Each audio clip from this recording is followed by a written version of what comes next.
Tonight, a devastating tragedy, a community reeling from an unthinkable loss. It's hard for me to accept the fact that he's not here anymore. 5 killed in Rock Hill. The shooter, a former NFL player. The crime, cold-blooded. We hope to be able to get to those answers and provide some why to the family. Now the investigation turns to the motive and what led up to such an evil act. Our coverage of a tragedy in Rock Hill continues right now. A memorial growing tonight in Rock Hill. The city mourning a big loss. 2 grandparents and their 2 grandchildren shot and killed. Another victim, a Gastonia man, also killed. 5 victims, 5 lives taken too soon. We know for many of you this is a tough night and you still have so many questions. We're going to walk you through what we know about the investigation and what we've learned about the victims. Before we get into all of that, we're going to start with what happened and how this unfolded over several hours last night. Wednesday afternoon around 4:45, York County 911 receives a call. I just had one call me screaming that he had been shot, and the other technician has also been shot and not responsive. Minutes later, deputies arrived on scene at a home on Marshall Road in Rock Hill, finding 6 victims, 5 of them deceased. I saw the guy running around, and I heard the popping, but I didn't realize it was shooting until I saw this guy laying on the ground. 70-year-old Dr. Robert Leslie and his wife Barbara, 2 of their grandchildren, Ada and Noah, and an HVAC tech, James Lewis, all found dead. The suspect, Rock Hill native and former NFL player Philip Adams, was later found dead by deputies from a self-inflicted gunshot wound. Now, as news of this devastating loss continues to spread, the community is hurting and grieving. Some who never even got the chance to meet or know the Leslie family say they felt moved to honor their memory today. WCNC Charlotte's Brianna Harper joins us live to explain how the outpouring of support is helping one another get through this difficult time. Sarah, the medical office here in Rock Hill where Dr. Robert Leslie worked has now turned into a growing memorial that you see here behind me, with people leaving behind flowers and notes of encouragement. They say that Dr. Leslie was not only known for the work that he performed, but also for the many lives that he changed.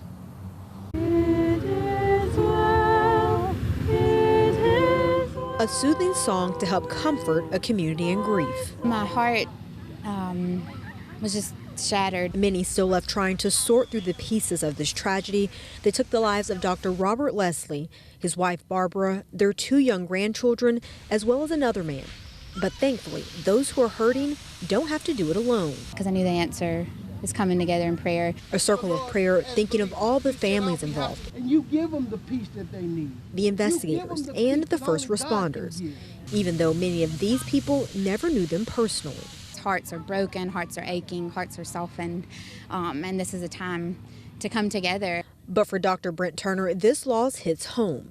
He knew Dr. Leslie and his family for nearly 20 years working at Camp Joy, a ministry for those with special needs. Robert worked as the camp doctor and his wife was the Bible school teacher. But we're told for the couple, it was more than just a job. They just didn't sit around. They got to know the campers. They got to know their names. They participated. A lot of people still left wondering why this tragedy would happen to a family many call selfless. But for now, the hope is knowing their legacy will live on. God knows what he's doing, and that family was so special, and they made an impact and will continue to make an impact. And the leaders at Camp Joy say they plan to honor Dr. Leslie and his family in some way. If you're interested and want to help out, just visit our website at WCNC.com. And in this story with the community remembrance, you'll find a link of how you can donate. Reporting live tonight in York County, Brianna Harper, WCNC, Charlotte. Bree, thank you. Dr. Leslie and his family touched so many lives. His friends tell us he was a great man, beloved by so many in South Carolina. All new at 11, our Hunter Sines spoke with a close friend about the life he lived and the legacy he leaves behind. Friends tell us the Leslies were people of faith who will be sorely missed here at their church and in this community, a void that will never be filled in the lives they touched. It's just a sad, sad day to see so such wonderful lives being taken in such a senseless manner. Words are hard to come by when pillars of the community are taken away. Personally, we're having to absorb the loss of people we feel very close to and are going to miss a great deal. The murders of Dr. Robert Leslie, his wife Barbara, and their 2 grandkids still shocks their good friend Skip Tuttle. How are you doing today after losing somebody dear to you? It's been a tough day. He tries to hang on to the good memories. They're fun-loving people. Robert's sense of humor is second to none. In the midst of the unimaginable reality. I keep using it in the present tense. It's hard for me to accept the fact that he's not here anymore. The Leslies raised their kids on the same street where Tuttle raised his. My younger son would go down and spend the night at what we call Camp Wesley. Barbara had a way of making kids feel welcome. As did Dr. Leslie with those he treated at his clinic or during home visits, offering care to the most disadvantaged. They just have so many ways that they have contributed to the well-being of this community. The Leslies were also active in their church, both part of the choir at First Associate Reformed Presbyterian Church. Both of them sing beautifully. Both of them now together in their eternal resting place, leaving behind so many who loved them.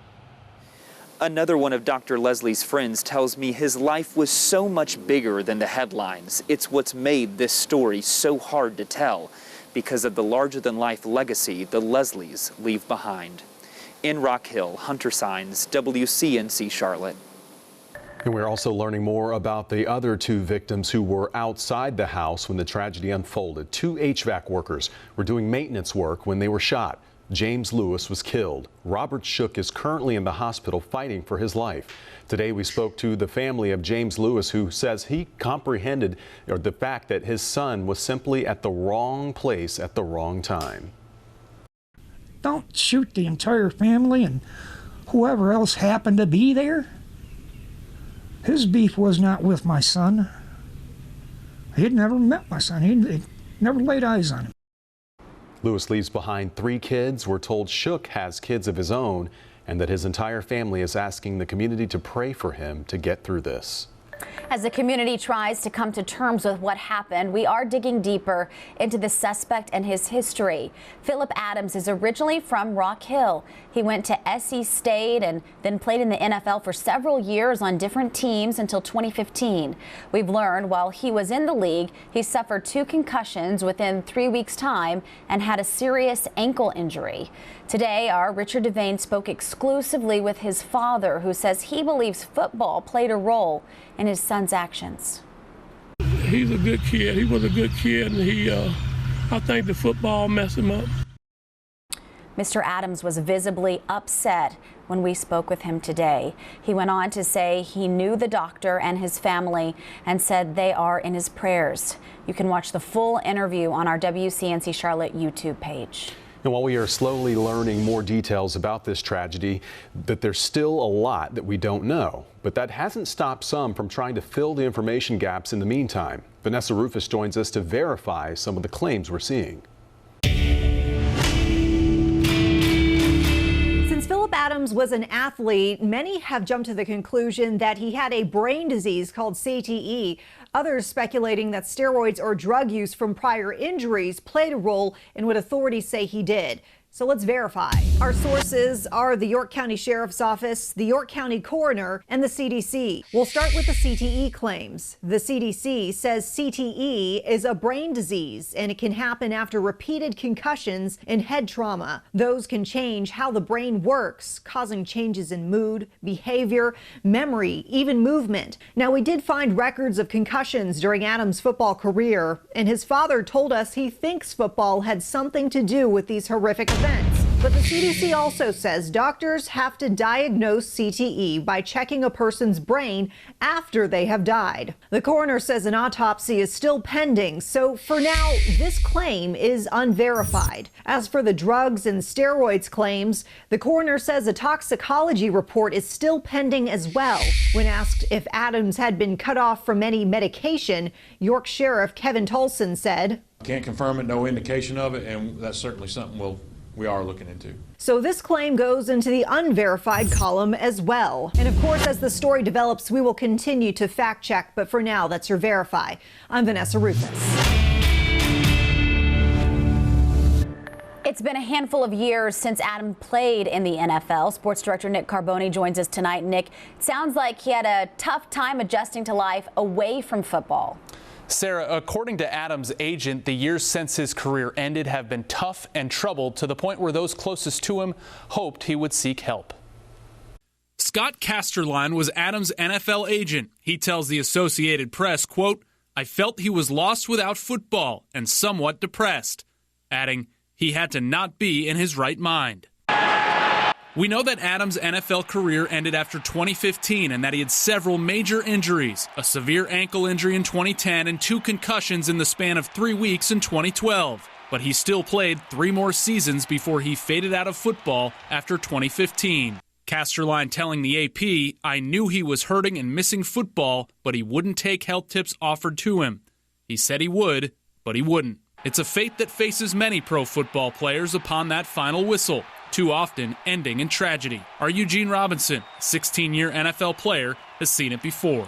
When football players leave the National Football League, it's has been a tough transition for many. For many people, lots of depression, lots of not transitioning well. That gap where you find out that you're no longer that relevant and now you're in regular life, you're not in that bubble of football. Those things right there become very, very problematic and have been problematic for a lot of football players throughout the history of leaving the National Football League. The NFL providing a short statement to us, simply saying our hearts go out to the families and friends of the victims of this devastating tragedy. Sarah? Thank you. Of course, we'll continue to follow the latest updates from this story as they come in. We know there's a lot of information, so to see our complete coverage spelled out, log on to our website, WCNC.com, or our WCNC Charlotte mobile app. We have a complete timeline of what happened, full interviews, verified details, and more. Still to come here at 11, overcoming obstacles when day-to-day life has become a challenge. Tonight, we take a look at a local nonprofit helping kids stay on the right track after school, how they stepped up to meet the need as the pandemic hit. That's next. Plus, Carowinds getting ready for their big reopening next month. The park is looking to fill hundreds of seasonal jobs and offering bonuses on top of it. The positions they're hiring for next. It's been dry most of the day except for a couple isolated showers, but tonight I'm keeping an eye on some thunderstorms in the upstate of South Carolina. I'm going to tell you when some of those could move through the Charlotte area in your overnight forecast. While we watch the Masters this weekend, we wait for the Wells Fargo Championship. We went to check out the course as the tournament makes its return. Info on ticket prices and more coming up.